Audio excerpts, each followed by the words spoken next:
Hey, well, good morning, lovely ladies and gentlemen. Steve Collins coming to you from beautiful, sunshiny San Antonio, Texas, the second most powerful, passionate, purposeful coach and speaker in the world. I hope you guys are having a wonderful day today.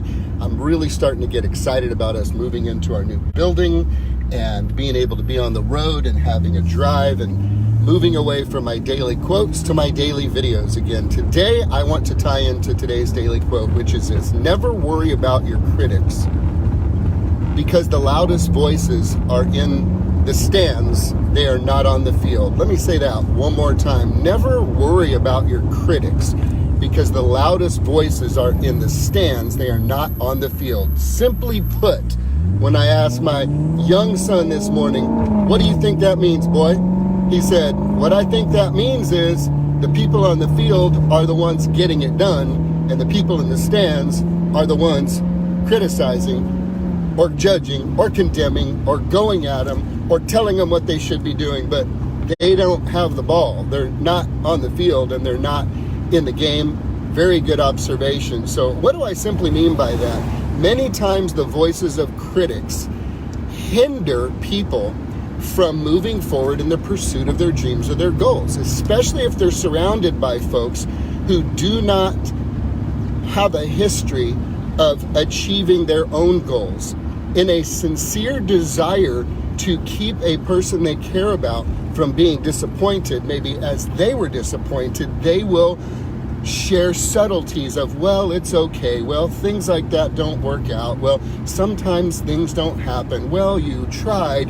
And these comforting voices are actually the sad cries of broken dreams from people who may really care about and love you, who never fulfilled their hopes and dreams and are attempting to spare you from disappointment. You cannot listen to the voices of the critics. Why do I say that? Because many people think of the critics as their enemies. They think of the critics as those who would come against them or have ill will towards them. And yet you must be careful, because those closest to you could actually have a greater influence, even though they love you, if they do not see you bigger than they currently see you. Familiarity creates challenges. In fact, my best friend said it a couple thousand years ago. It says when he was walking through his hometown, he couldn't perform hardly any miracles at all because of their lack of faith. Because they said, isn't that Joseph and Mary's boy? Isn't that the kid who built our dining room table? Who he think he is? It wasn't that Jesus was void of power or ability.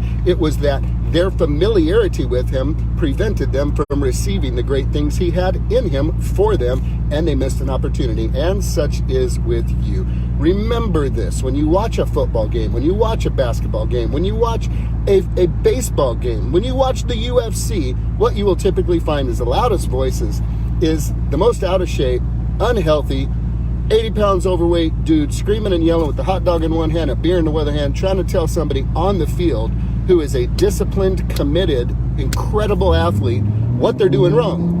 The loudest voices are in the stands, not on the field, because the one on the field is the one getting it done. So I'd like to encourage you today to be aware of this, that it's not just haters or critics that may not want the best for you or may be jealous of you or may have challenges of what it is you are doing. You've also got to be careful of those who love you and care about you, who have not yet built a habit of achieving for themselves and building for themselves, and they just want to spare you the disappointment of the challenges you may go through as they reflect on their own disappointments, albeit maybe subconscious and not conscious, but they still remember the pain of not being able to get it done.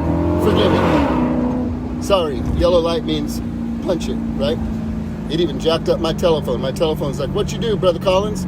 So be encouraged. Be encouraged. Let me be a voice in that life for you. Let me be the voice of one person speaking to you, saying, if God put it in your heart, you can achieve it.